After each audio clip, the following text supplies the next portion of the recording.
Bonjour, c'est Harpo, bienvenue pour cette nouvelle vidéo. Aujourd'hui, vidéo du 31 décembre, vidéo bilan de l'année que je vais essayer de faire chaque année à partir de maintenant. Cette année, c'est une vidéo un peu fourre-tout, vous avouerez, je vais parler un peu de tout et son contraire. Alors, quel est le programme d'aujourd'hui? On commence par le bilan du portefeuille 2025, pour voir si l'année s'est bien passée. Ensuite, je vais vous parler du contrôle fiscal que j'avais évoqué dans ma vidéo sur ma déclaration d'impôt. Puis on m'a demandé mon avis sur une éventuelle bulle IA, alors je vais le donner. Et enfin, mes objectifs personnels 2026. Je vous avais dit que sur cette chaîne, j'allais parler un peu de ma vie. Ce sera dans cette partie. Donc ceux que ça n'intéresse pas, je vous dirai à quel moment de la vidéo vous pourrez arrêter. Bon, petit spoiler, il va quand même y avoir un peu de croustillant dans cette partie-là. Allez, passons au bilan du portefeuille. Cette année, je fais le bilan depuis la première vidéo de la chaîne, donc le 22 mars 2024, et pas depuis le 1er janvier, car je n'ai pas fait de bilan fin 2024. Sur cette période, le portefeuille est passé de 1,04 million à 1,33 million, plus 28%. L'euro a gagné 7,8% par rapport au dollar. Il est aujourd'hui à 1,17 $. Le CAC 40 a pris 5,9% sur cette période. Donc j'ai mis que le CAC 40 était coté en euros. Pour comparer les performances, il faut bien prendre en compte l'effet de change. On verra par la suite. Le CW8, notre indice de référence, qui est vraiment ce que le portefeuille essaye de battre à long terme, a fait 21% sur cette période. Donc le portefeuille l'a battu cette année. Le SP500 plus 32%. Le portefeuille ne l'a pas battu, mais si on prend en compte l'effet de change en soustrayant la performance de l'euro, le portefeuille l'a battu. Et le Nasdaq, qui a fait la plus grosse performance, 39%. Bien sûr, le portefeuille ne l'a pas battu, mais est-ce une bulle? On verra ça tout à l'heure. Et enfin, l'or, grand gagnant sur la période, plus 97%, et le Bitcoin, plus 27%. Le portefeuille a battu le Bitcoin d'un point, c'est à noter. Alors maintenant, parlons du contrôle fiscal concernant la déclaration de mes revenus 2022, dans laquelle je déclarais la vente de plus de 1,3 million d'euros de crypto-monnaies. Eh bien, ce contrôle fiscal n'a pas eu lieu, alors que le fisc avait jusqu'à fin 2025 pour le faire. Alors moi, ça m'arrange bien, pourtant j'étais convaincu qu'il y allait y en avoir un. Comment j'explique cela? Déjà, j'ai payé le maximum possible d'impôts sur la période, parce que j'avais mis le prix de revient de mes cryptos à zéro, et donc le fisc ne pouvait rien me demander pour justifier mon prix de revient. Les impôts ne pouvaient pas espérer collecter plus à ce niveau-là.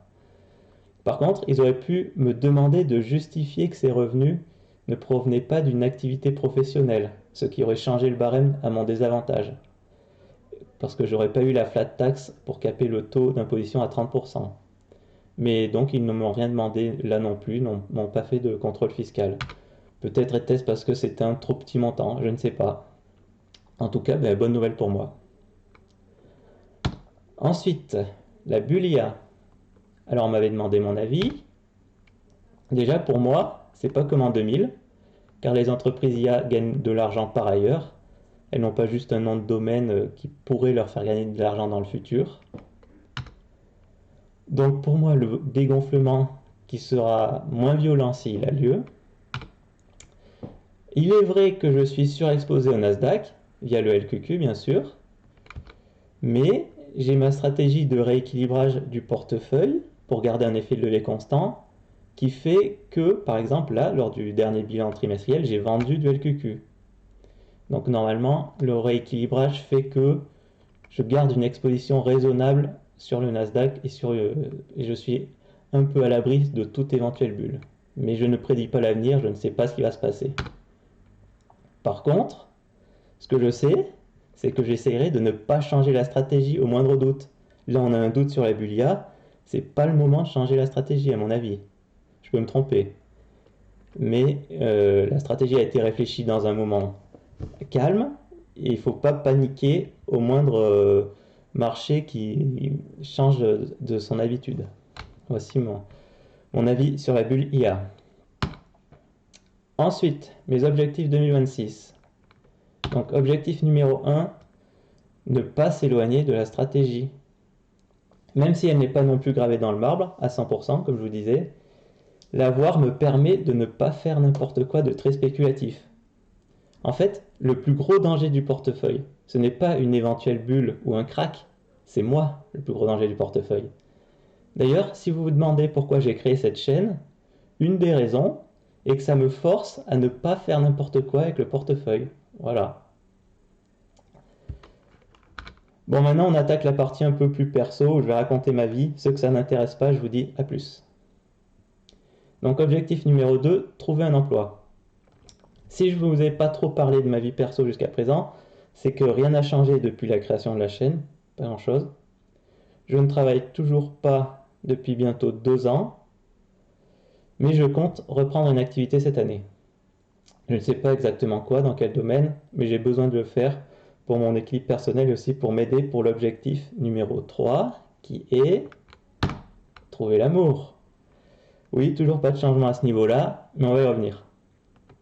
Enfin, il va peut-être falloir que je déménage, car pour l'instant j'habite dans un département très peu peuplé, où il y a plus de moutons que d'habitants. C'est véridique.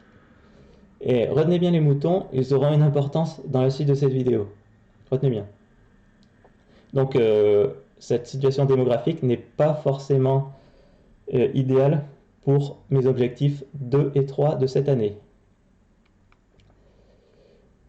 Bon, alors en fait, le fait que je n'ai pas d'emploi et que je n'ai pas trouvé l'amour, c'est peut-être une bonne nouvelle pour vous que je n'ai pas trouvé l'amour. Hein. Certes, les plus cyniques d'entre vous pourraient dire ça, mais c'est une mauvaise nouvelle pour vous que je n'ai pas trouvé d'emploi. Parce que pour l'instant, je vivais des liquidités que j'avais encore de côté, mais là, j'arrive à court. Donc autant, je vais devoir vendre des actions sur le CTO d'ici le prochain point trimestriel en mars. À suivre. Bon, maintenant, on arrive à la partie cachée de la vidéo, qui n'était pas dans le sommaire. Vous allez comprendre pourquoi. Donc seuls les plus méritants qui sont arrivés jusqu'à ce point-là de la vidéo vont voir la suite. Alors, je vous parlais de trouver l'amour. Eh bien, voilà, je me perds dans mes notes. Eh bien, on arrive à la partie où je vais faire mes bilans de mes rencontres en 2025. Oui, je suis sérieux. C'est un peu osé de faire ce slide. Je le regretterai peut-être plus tard. Mais ça aidera à mettre dans le contexte le slide suivant. Vous allez voir qu'il aura plus de valeur pour vous, je pense. Donc moi, comme j'aime bien parler de chiffres, ça va être un bilan uniquement chiffré. Ce qui est marrant dans ça, c'est que je pourrais le faire la même chose l'année prochaine, et ainsi de suite. Et dans quelques années, on pourra s'amuser à tracer des courbes hein, avec ces chiffres. Je plaisante, hein. Il faut savoir que rien ne nous ferait plus plaisir que de n'avoir plus à faire de rencontres, car cela signifierait que j'aurais trouvé ma perle rare. Bon, commençons. Nombre de rencontres hors application de rencontres en 2025, 0. Donc, gros point noir cette année, car en plus c'était un de mes objectifs 2025, hein, de faire augmenter ce chiffre. Mais le fait qu'il soit à 0 s'explique par le second chiffre. Nombre de rencontres via application de rencontres, 12. Donc c'est franchement pas mal pour le contexte démographique. Et en plus, par rapport à 2024 où c'était 2 ou 3, c'est beaucoup mieux. Alors le secret, cette année, meilleure photo, barbe, lentilles de contact, meilleure biographie. Alors pour la blague, je dirais que le meilleur achat que j'ai fait avec mon million d'euros, c'est un trépied à 20 € pour prendre de belles photos avec mon téléphone. Véridique.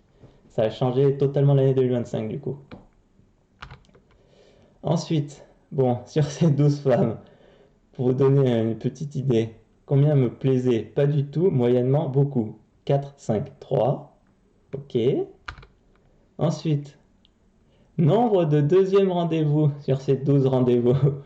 3. 3 rencontres ont donné lieu à un deuxième rendez-vous. Ensuite, nombre de troisième rendez-vous. 2. Et maintenant, qu'est-ce qui reste? Quelle dernière statistique il reste? Sur ces 12 rencontres, combien ont donné lieu à une relation saine? Ah, vous y avez cru. Ah non, c'est pas du tout le genre de la chaîne de révéler ce genre de choses. Non, non, pas du tout, croyez-moi. Allez, ensuite. Bon, maintenant que vous avez ce contexte en tête, passons au dernier point de cette vidéo. que j'ai intitulé Femmes et argent. Alors je vous avais dit qu'on parlerait un peu de l'influence de l'argent dans les relations humaines sur cette chaîne. Je vais donc vous partager ma petite expérience perso que j'ai eue à ce sujet cette année. Déjà on va partir de l'avertissement suivant qu'on m'a fait à plusieurs reprises. Fais attention. Donc ne révèle pas trop que tu as des sous à n'importe qui. Conseil que j'ai bien suivi d'ailleurs en faisant cette chaîne. Hein. Mais surtout, le conseil c'était plutôt ne te mets pas en couple avec quelqu'un qui n'en veut qu'à ton argent. Conseil que m'ont surtout donné des femmes de mon entourage d'ailleurs, c'est à noter. Voilà, comme ça. Alors il faut savoir que, déjà, 1. Je suis sans emploi. 2. J'ai un style de vie tout à fait quelconque. Donc lorsque je fais des rencontres, rien ne laisse à penser que j'ai ce million. Et donc, qu'est-ce qui s'est passé pendant mes rencontres cette année? Déjà, je n'ai prononcé le mot crypto puzzle qu'à 3 femmes, c'est-à-dire que j'ai raconté l'histoire de comment j'ai gagné beaucoup d'argent qu'à 3 femmes, sans forcément révéler le montant exact. Donc le mot million, je l'ai prononcé 2 fois cette année. C'est-à-dire qu'il n'y a que 2 femmes qui ont su que j'étais millionnaire. Bon, petit calcul simple, là on a 3 plus 2 égale 4, bien entendu. En fait, ça fait 4 femmes différentes. Donc dans l'histoire, 2 ont su comment j'avais gagné beaucoup d'argent, sans que je leur dise le montant exact. Une a juste su que j'avais 1 million d'euros, mais je ne lui ai pas dit comment je l'avais gagné, je lui ai dit sur un coup de chance. Et une a su la totalité de l'histoire, avec le million. Alors maintenant, je vais vous parler un peu plus de ces 2 femmes qui ont su pour le million d'euros. Alors la première, je me suis senti obligé de lui révéler, car après notre rencontre, elle me posait plein de questions sur pourquoi j'avais démissionné, et elle n'était pas convaincue par mes réponses. Une femme intelligente. Elle avait deviné que je ne lui disais pas tout. Je lui ai donc dit que j'avais gagné 1 million d'euros sur une sorte de coup de chance, et là, elle m'a reproché de lui avoir dit. Ça la mettait mal à l'aise, car elle ne voulait pas que j'ai l'impression qu'elle en voulait qu'à mon argent. Compréhensible. Il faut savoir aussi que cette femme venait d'un milieu assez croyant, elle était elle-même assez croyante, et l'argent et la religion ont parfois une relation compliquée. Thème complexe que je ne me sens pas d'aborder sur cette chaîne, mais il faut en avoir conscience. Au final, elle n'a pas voulu me revoir en me disant qu'elle préférait quelqu'un qui travaillait plutôt que quelqu'un dans ma situation. Et aussi, on habitait un peu loin de l'un de l'autre, 2h30 de route, etc. Ensuite, histoire numéro 2. C'était une femme que je voyais pour la 5e fois, donc je me suis senti prêt de lui raconter toute l'histoire. Au début, je lui ai juste dit que j'avais gagné beaucoup d'argent, donc comment j'avais fait avec mes crypto-monnaies, mais pas le montant exact. Puis par la suite, je lui ai précisé que c'était assez pour ne plus travailler jusqu'à la fin de ma vie, et je lui ai révélé le montant de 1 million d'euros. Là, elle a été étonnée. Donc, je me suis rendu compte que quand je dis à une femme que j'ai gagné beaucoup d'argent, elle ne s'imagine pas que c'est autant, que c'est 1 million d'euros. Donc les 2 autres femmes à qui j'avais raconté l'histoire sans dire le montant, elles ne s'imaginaient pas autant. Et donc, avec cette femme qui a tout su, comment ça s'est terminé? Et bien une semaine plus tard, elle m'a envoyé un message pour me dire qu'elle avait rencontré quelqu'un via des amis communs et qu'elle commençait à avoir des sentiments pour lui. Alors qu'est-ce qu'il faisait dans la vie, ce gars-là? Je vous avais dit qu'il fallait retenir quelque chose. Est-ce que vous avez retenu? C'est important, je vous avais dit. Eh bien je vous donne en 1000, il était berger. Je vous avais dit que les moutons allaient avoir une importance dans la suite de cette vidéo. Après cette femme, elle avait une histoire de vie particulière, donc elle était très intelligente, et avant ça, elle avait un emploi très rémunérateur dans une grande ville, mais elle avait choisi de se reconvertir dans l'agriculture, car elle ne trouvait pas de sens dans son ancien travail. Donc l'argent n'était pas son moteur principal dans la vie, bien entendu, c'est très clair, sinon elle n'aurait pas quitté son emploi précédent. Donc, bilan de ces 2 anecdotes. 2 profils de femmes, pas du tout intéressées par l'argent. Alors certes, elles avaient des points communs, fin de trentaine, intelligentes, qui ont fait de bonnes études, assez belles, mais elles avaient aussi de grosses différences, notamment au niveau des enfants. Donc la première, elle avait déjà des enfants, elle n'en voulait plus. La deuxième, elle n'avait pas d'enfants, elle en voulait. Mais au final, le conseil du fais attention à ce qu'une femme ne soit pas intéressée que par ton argent, pour l'instant, moi, j'ai pas été du tout concerné. Alors attention, je prétends pas que je peux conclure quoi que ce soit via ces deux seules anecdotes. C'est juste un partage d'expérience. Voilà, si ça vous intéresse. Après, peut-être que vous me direz que je n'ai pas assez d'argent pour cela et qu'il faut plus d'1 million, genre 10 millions ou 5 millions, que sais-je. On verra, je sais pas. En tout cas, rendez-vous l'année prochaine pour la suite de ces histoires. Allez, c'était Harpo. À plus.